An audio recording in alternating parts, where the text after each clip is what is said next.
Without further ado, let us begin the session for today. For today, we have Dr. Mary Grace Gomez with us.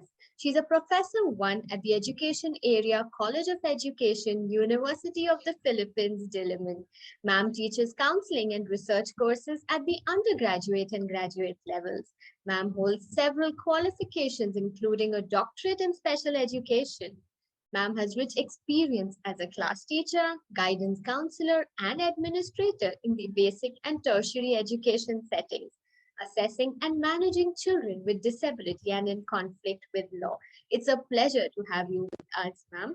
Before I hand over the podium to Dr. Grace, I would like to inform you all that the session is for 1 hour, where there'll be 30 minutes of expert sharing. Post that, there's something exciting coming your way. Stay tuned, and then we'll have the Q&A round.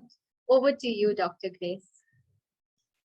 Thank you very much, Shivani, for that very warm introduction. And of course, before we start, of course, Shivani, we have to greet our participants from all over the globe, right? So let's all acknowledge the participants, because without the participants, this webinar series of Ability won't become a success. So I'd like to greet the participants. Good morning, good afternoon, or good evening from whatever part of the globe you are right now. So I'd like to acknowledge our participants who are coming from India. We have here participants coming from Malaysia. I see here from Pakistan, from Bhutan. Okay, we have here from the Philippines, of course. And then we have here also in Dasmariñas, Cavite. We have here from Nigeria. Welcome. And then we also have also have a participant here from Trinidad and Tobago. Thank you very much for coming. We have, of course, from Pakistan, and then we have from Nigeria, from Bhutan, okay, from Myanmar. Thank you very much for coming to today's webinar. And of course, stick and hang on until the webinar series is over, because Ability has a very special surprise for you. So we will now start. We will now be talking about how we can help our parents who have children with special needs. I know that Ability has been giving a webinar series for teachers, and the teachers have really benefited from our webinar series. Now it's also time to help the parents. So before anything else, let's start the session for today. I will be discussing to you how you can help the parents understand why children face academic difficulties. And this webinar, of course, will be helpful for the teachers. This is for teachers in the regular and inclusive education settings, and this is also for teachers of special education in school. Now, let's start off with the discussion. Of course, every parent would have grand expectations for children, and they would dream. If you have attended the webinar on how what parents go through if ever their children are diagnosed to have special needs, I have discussed to you the different emotions that the parents are going through. Similarly, in this webinar, I'll be walking you through different expectations and different things and competencies that could be provided for the teachers and for the parents. And I'll be giving to you an explanation of why it is very important to help the parents understand the children better. So, of course, they start with an expectation. If a mother is pregnant, they expect their children to be doctors, to be engineers, lawyers, nurses. They have grand expectations for their kids. However, when the child is not performing well in school, this suddenly turns to frustration, because the child all of a sudden cannot meet their expectations. Now let's look at this study of the WHO. It says here that the number of children with learning difficulties and disability is increasing, and the growth is steady. It is increasing at a steady rate. The children mostly survive the difficulties brought by disability, but oftentimes they do not thrive in school. Children with disability continuously face barriers in school. And of course, this would include children at risk, children diagnosed or not with a disability or special needs. I say children at risk because there are children coming to school under extreme poverty conditions. And of course, they are at risk for disability because number one, they could not be nourished well. And number two, there could be other issues in the community that could be contributory to a specific disability. Now, first, before we start, let's understand the difference of the terms impairment, disability, and handicap. If you say impairment, there is something structurally wrong with the person. So if a person is born without eyes, that is an impairment because there is something that is structurally wrong. It's deficit. And then it becomes a disability when that child or that person who was born without any eyes could not see. It's a disability right now.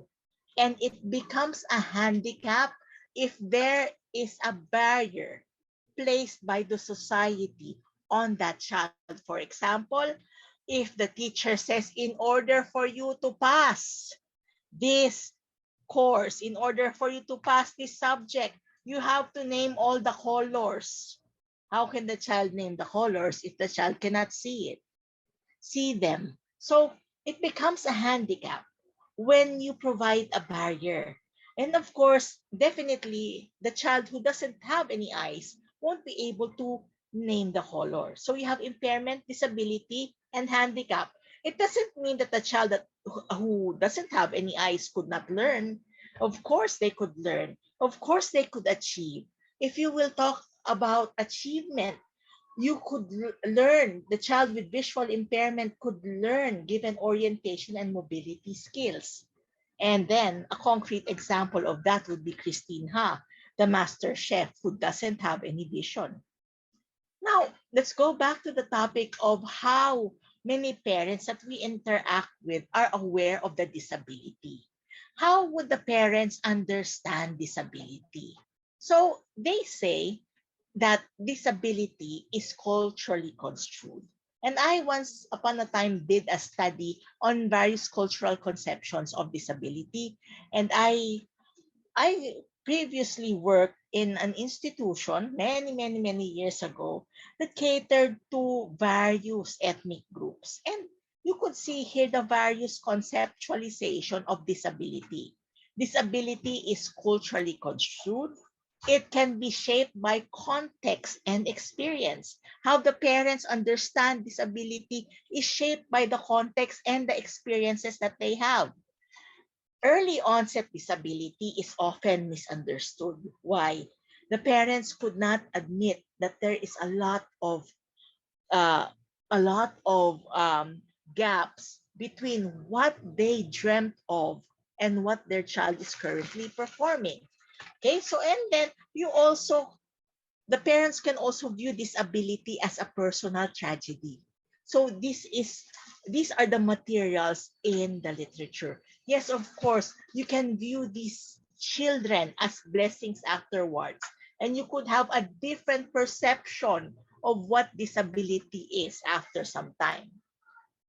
Now, what are the common challenges faced by children? These are the various difficulties or challenges. So in school, I'll be talking about the challenges that are common in school. You have subject area difficulties, inattentiveness difficulties, and then social skills difficulties. So let's review because we have discussed this in the previous modules. Let us review some reading difficulties. Okay, so various difficulties. We have the reading difficulties. We have here the issue of the problem of associating letter sounds, phonetic issues, blending and segmenting, and then word differentiation. So these are examples of reading difficulties. And then you have writing difficulties, inability to produce legible handwriting, writing letters in reverse format. You have here a lot of spelling errors, writing thoughts on paper, and difficulties writing within a given space. For example, in the notebooks would be blue with a blue, red, and blue line. The child could not write between the lines, or the child would be writing on different lines. So there could be writing difficulties. Another challenge would be academic arithmetic challenges. You have number concepts, application of math concepts, number reversal, understanding word problems, and difficulties in functional math. Now, when it comes to learning disability, it is possible that a child has a learning disability only in one subject, one language. And then it's also possible for math that there's only a specific portion or a specific school of concepts in mathematics that the child does not understand. So there's literature on that. So you could have arithmetic challenges. You could have also memory challenges for children, difficulties in recalling information learned, completion of familiar tasks, and remembering the steps in problem solving.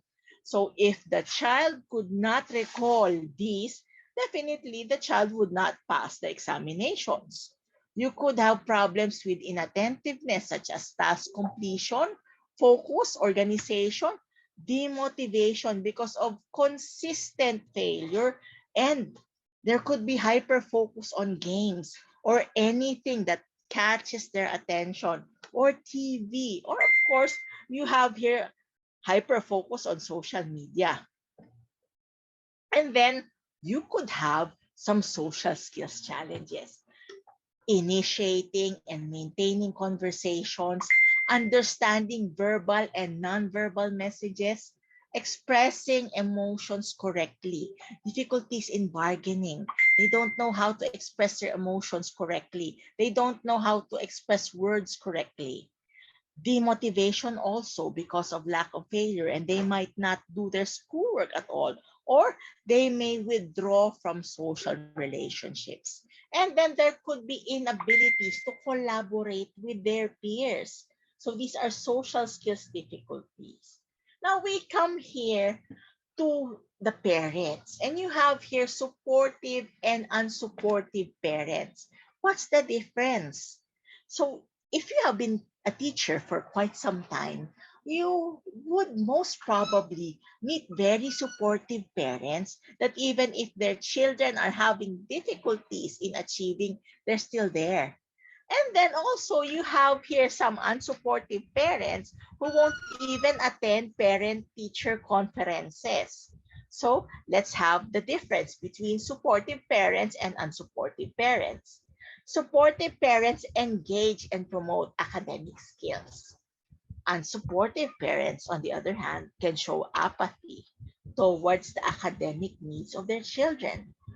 Very supportive parents get involved with school activities and they are there.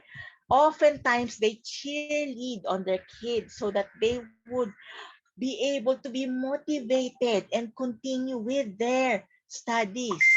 Unsupportive parents would rely on the teacher, and sometimes they would think of the teacher as a caregiver or a nanny for their kids. And then you have here supportive parents. They determine rules to enhance the quality of care. They try their best. They research on how to further improve the conditions of care for their children. And then unsupportive parents can establish either rigid rules, punish their children, be very strict, or they could be apathetic and establish no rules at all. So these are the differences between the supportive parents and unsupportive parents. The literature says that parents who are supportive towards the academic progress of their children would be benefiting much. So this would be the characteristics. So what would be the feelings of a parent? Even if the child has a disability, these would be the feelings. They would take pride in the success of their children. In fact, they are proud of their children. There's much pride in their children, even if the achievement is not that much. And then you have here parents who have very realistic expectations. Okay, I dreamt that you would be a doctor. I dreamt that you would be a scientist. But this is what you are achieving right now. Perhaps you would be a very good athlete in the future. They have very realistic expectations based on the progress of their child. And then there is much confidence. So they are confident in the fact that their child would turn out well. They are very patient. Of course, if you have a child with learning needs, there would be some issues along the way. And sometimes you could teach, reteach, and teach, and teach, reteach, reteach, reteach, and then the child would not progress. So you have to be very patient in teaching the child skills. And then there is unconditional love. Whether the child achieves or not, whether the child brings home an A or an F or a D, the parent still loves the child. You also have here the feelings of the child, despite the fact that the child is not achieving well academically. You have happy children, their subjective well being is very high. You have here confident children that even if they don't achieve well, if they have given their best, it's the best, and mommy loves them. How many times have I seen from parents who have very confident children? You know what? Just do your best. I'm not expecting that you give me gold medals all the time. If you can give me gold medals, that's very fine. But if not, I still love you. And whatever you want in life, I will support. I believe in your skills. So there is much confidence. And then there is open communication with the parents. Now, let me give you a tip. I'm a guidance counselor, and I have observed that children start to lie to their parents if they could not accept the fact that they are not doing well in school.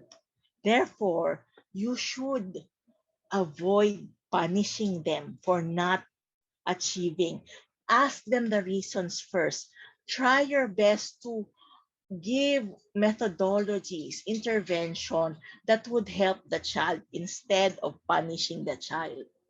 Okay? And then children who have very supportive parents are independent. They have agency to do a lot of things, and then they are highly motivated. Now you have here collaborative family support. You see this in families who have very supportive parents. Collaborative family support enables better academic progress. It leads to a positive trajectory for the success of the child in the adolescent years. So sometimes you won't be able to see the effects of your family support, but you will see this when the child already is in the adolescent years and even to the adult years. And then it fosters a lot of family resilience, and it leads to better psychosocial adjustment. Now, the parents' relationship with schools and teachers. How the parents can help teachers. Of course, we have a collaborative practice here. There is collaboration. We help each other in order to help our children. The teachers cannot do the task alone. The parents cannot do the task alone. There should be collaboration between the school and the families. So the parents can provide critical and real input on the child's progress. Of course, as parents, sometimes we would have a halo effect. We would always think that our children are the best. But let's have a critical input, a truthful input on the child's progress. And then we describe the child's behavior at home as objectively as possible. The parents must provide input for transition activities. What does the child want to do? What are the likes and dislikes? Teach skills at home. Remember not to rely on the teachers. We always remind the parents of their parental responsibility to teach skills at home, and then they must attend meetings and case conferences. In summary, what do supportive parents do? They show unconditional love and support. They show empathy. I do understand you. So empathy is putting yourself in the shoes of other people. It is not sympathy, because if you say sympathy, you are viewing the child as someone who will not progress at all. But if you show empathy, yes, I know what you are going through, but we will find ways and means for you to succeed. And then you empower. Parents who are very supportive empower their children. They cheerlead their children. They know that their children, even if they have disabilities, one day could make decisions for themselves and be successful in life. They encourage their children. They link with experts and they are very supportive with the teachers. They coordinate on academic matters. They also show self care. Remember, for parents and teachers, we have to show self care. Parents and teachers should show self care. We must be healthy enough in order for us to help other people. So we show and demonstrate self care all the time. So there's movement, there's proper nutrition, there are mindfulness activities. We take care and we nurture our emotions and we cultivate. Supportive parents cultivate the relationship with their spouse. They never forget their spouse. They have an attitude that we are a team here. We are a team in raising our child with special needs. Why is this so? In the literature, it says that, and I even did a research on children with severe levels of cerebral palsy, and that's a published research. I have identified there in the research, one of my findings is that the more severe the cerebral palsy, the more issues there are with the parents. And that could lead to parental separation. So the parents could separate, they could divorce each other. So it's very much important that you cultivate the relationship with each other because it's very difficult to raise a child with special needs, with disability. Yes, it is difficult, but it's not impossible. There are people who can help you. Parents who are not supportive or not aware of their children's challenges could have several issues. It says in research that most parents had to make changes in their social life and express high levels of frustration and dissatisfaction, and many try to maintain their routine of life. So there are challenges. However, if you are not aware or you do not accept the fact that there's a disability, it could lead to high levels of frustration and dissatisfaction. And these would be the feelings of a parent. There could be much self-blame. What did I do during pregnancy? And perhaps the husband could also blame the wife. There's anger towards the child. There's anger towards the self. There's a lot of sadness. There could also be denial and frustration. These are the feelings of a parent who is unsupportive. And of course, if parents are frustrated, the children are also frustrated. You have here feelings of inadequacy, meaningless, worthlessness. And they would always say that I'm not worthy of my parents' love because I'm so stupid. I'm also a guidance counselor by profession. And how many times did the kids tell me that, you know what, I'm not worthy of my parents' love? Why was I ever born? I think that my parents don't love me because they show me that they don't love me. They only love my siblings who are honor students in school. The difficulties in accepting the condition can be due to the fear of barriers that the child will face. The barriers encountered include inaccessible education system, working environments, inadequate disability benefits, discrimination in health and social services, inaccessible transportation, houses, public buildings, and amenities, and the devaluing of disabled people through negative images in the media, films, television, and newspapers.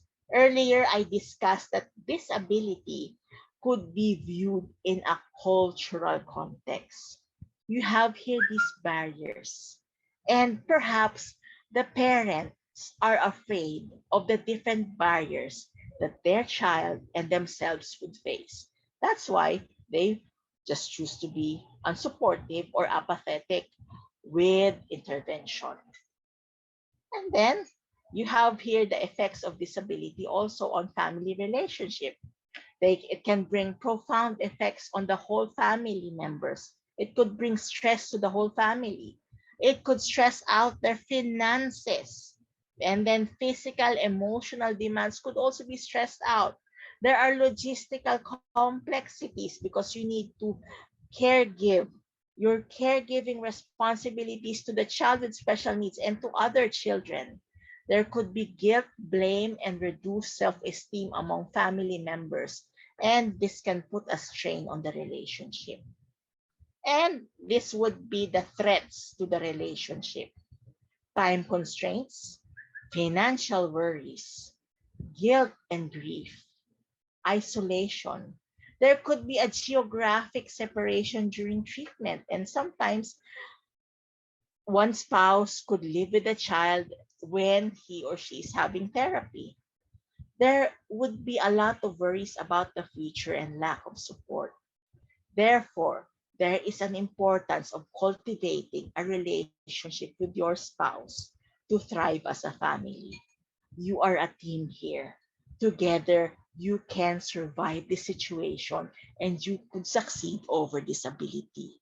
And always remember that there are people and organizations who can help you. If you are a parent, think of these things. Now, the parents' relationship with the schools and the teachers. Of course, the parents can be initially in denial, and I talked with you about this in another ability session. And then the parents can also display various negative emotions towards the teachers, and the parents can often feel upset to express it. Remember, teachers, when the parents start shouting at you because of the disability of their child, it doesn't necessarily mean that they are angry at you. They might be angry at themselves or angry about the situation. They just don't know how to express their anger. Now, we have here a question. What can be done to build awareness? Here, the teacher plays a big role. First and foremost, you identify the red flags.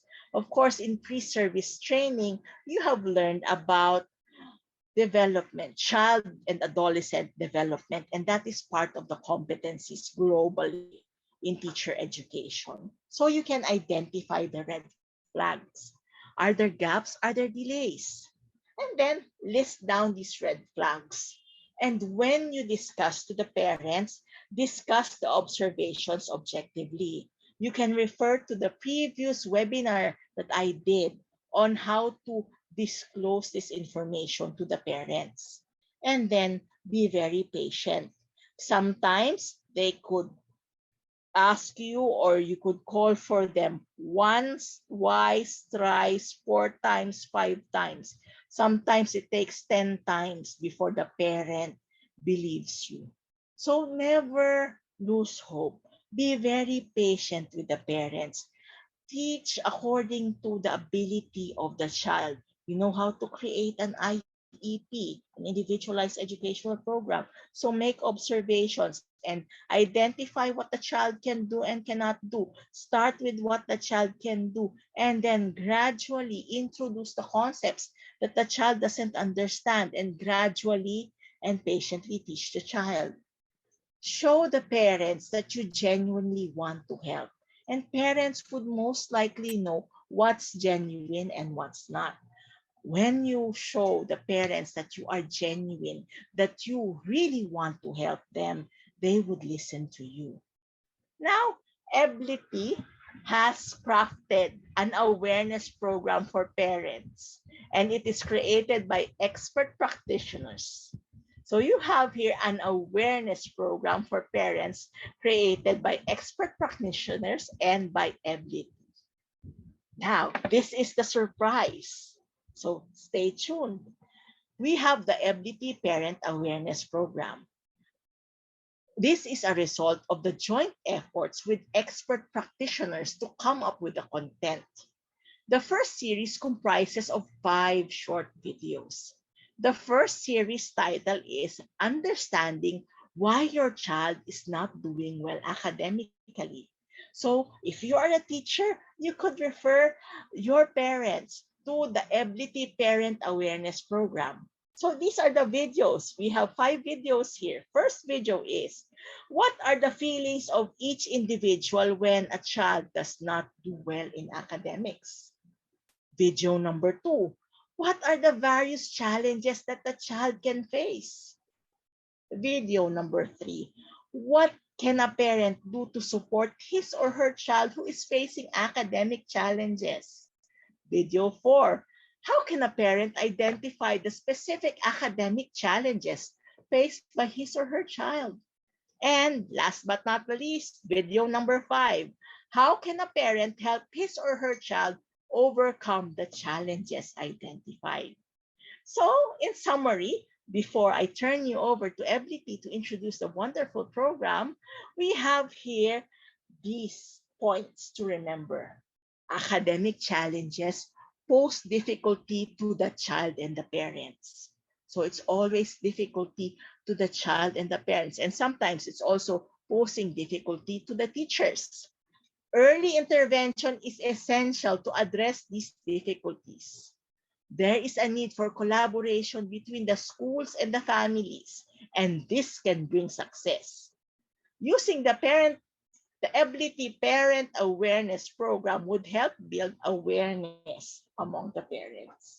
So with that, I'd like to thank you, and I would like to turn over the floor to Shivani. Thank you so much, Dr. Grace, for throwing light on the importance of parental role in helping children overcome their challenges. The session was very insightful.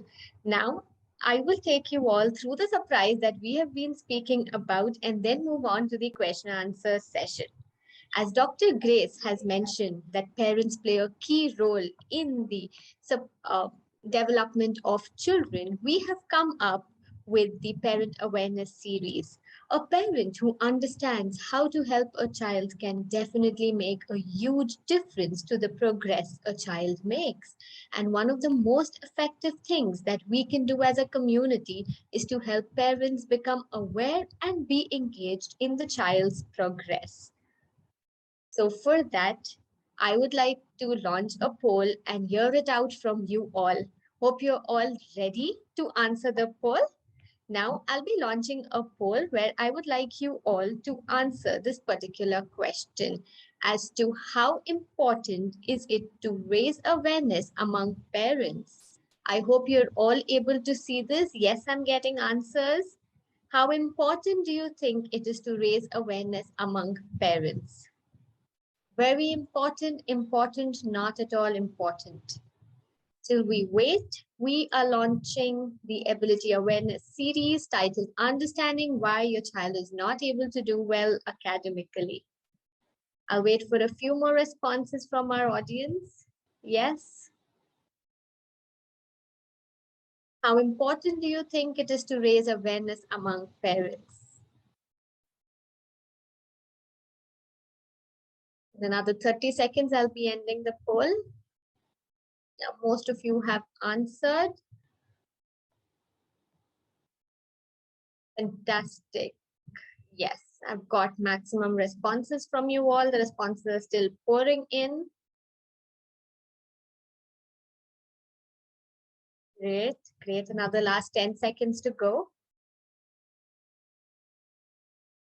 Okay, so I am ending the poll now, and most of you have told that it's very important. If I've shared the results, you could see it on the screen that most of them have told that it's very important to raise awareness among parents, as you all believe that we have launched this video series for you all.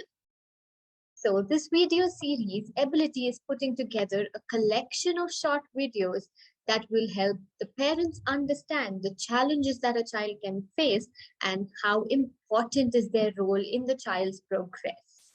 So the goal with the video series of understanding why a child is not able to perform well is to provide educators with videos that can communicate key areas to parents that will help them understand when the child is facing certain difficulties. This is a poll time again, where I would like to hear it out from you all that how many parents do you know who have children with academic challenges? So I am launching this poll for you all. The question would be on your screen. I would request you all to answer it. How many parents do you know who have children with academic challenges? 0 to 10, 10 to 30, 30 and above. Wonderful. I can see your participation. Thank you all for actively participating. I request others also to fill in your responses.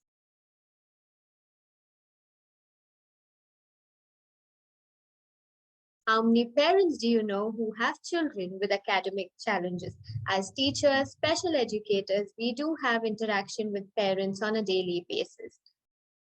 So is it 0 to 10, 10 to 30, 30 and above? I'm still waiting for a few responses, another 20 seconds to go.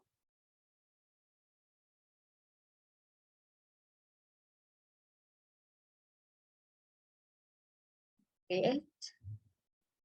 Most of you are in connect with parents who have children with academic challenges.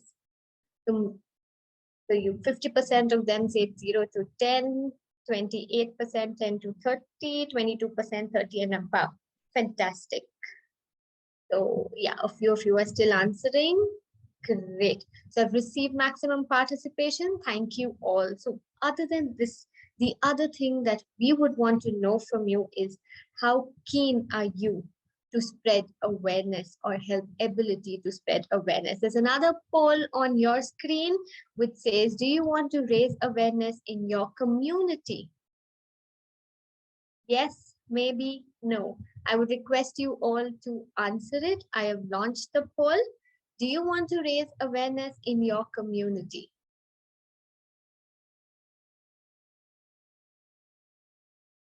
Fantastic. I've been receiving overwhelming response. I request the others also to participate. Yes, maybe, no. This is to raise awareness in the parent population or even in general through the various ways that we have discussed. Fantastic. Great. A few more responses from the participants. A few percentage of you are left to answer. I hope it's visible on your screen. Do you want to raise awareness in your community? Yes, maybe, no. Last 10 seconds to go.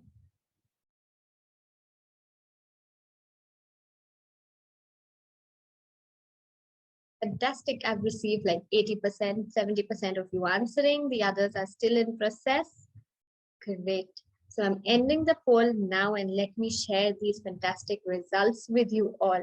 So there are about 93% of you who have voted yes, and around 7% are saying maybe. So for you, let us see what is in store and how you could help spread awareness in your community for the parent population. Okay, so moving on.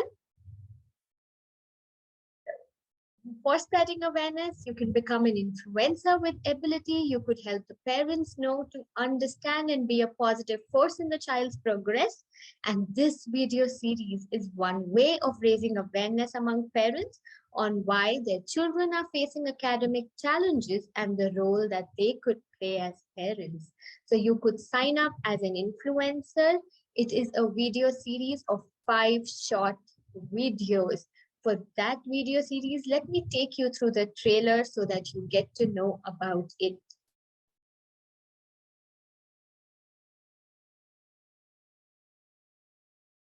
When your child is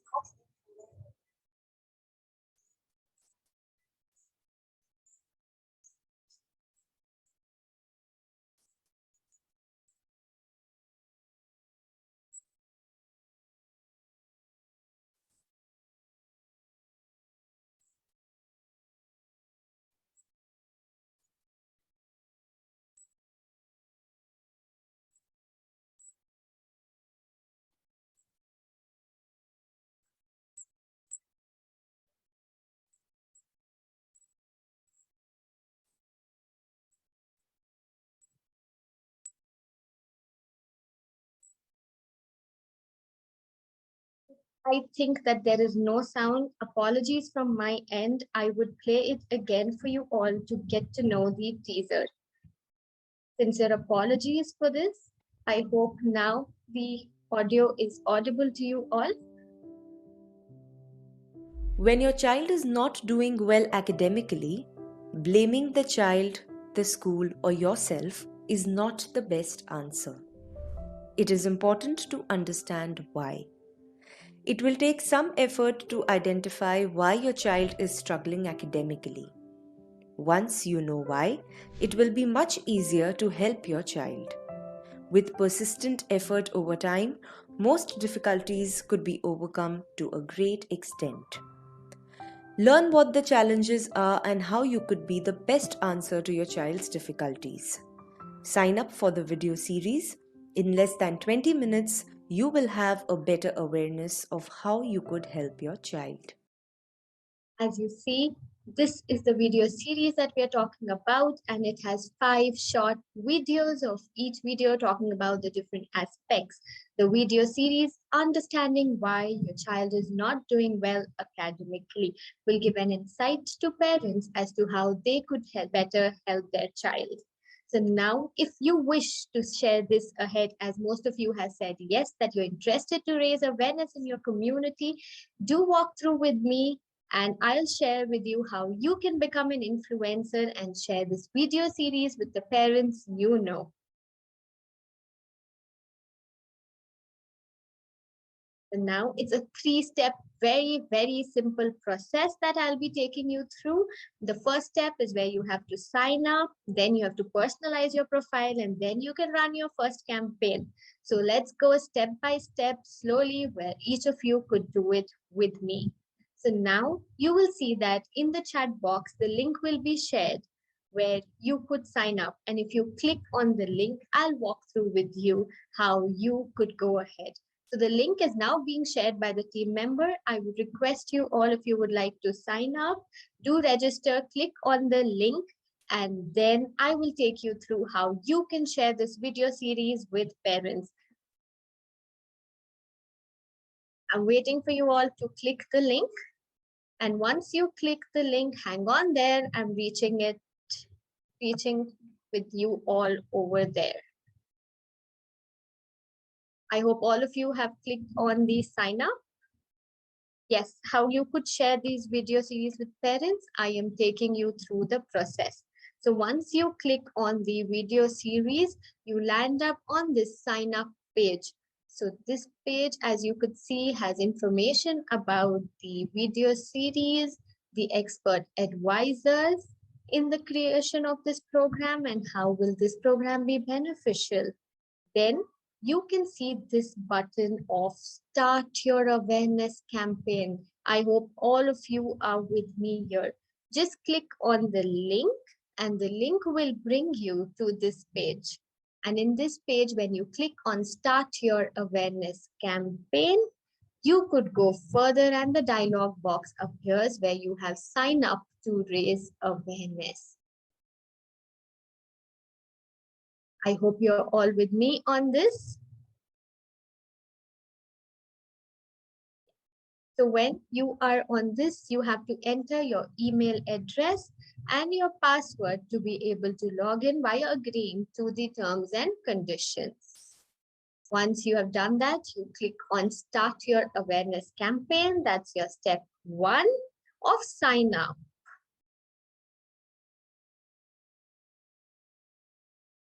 Waiting for you all, and this is the page that you land up at. So once you do that, we come to the personalization. So in the step to personalize, you're requested to add in your name, your role, whether you're a teacher, special educator, principal, parent. You could have to add in your city and your country. It's optional to add in your photo, name of your organization, and your organizational logo. So let me take you through how you could personalize your page. If you have any queries, please do post in the chat box and we'll surely address it at the end.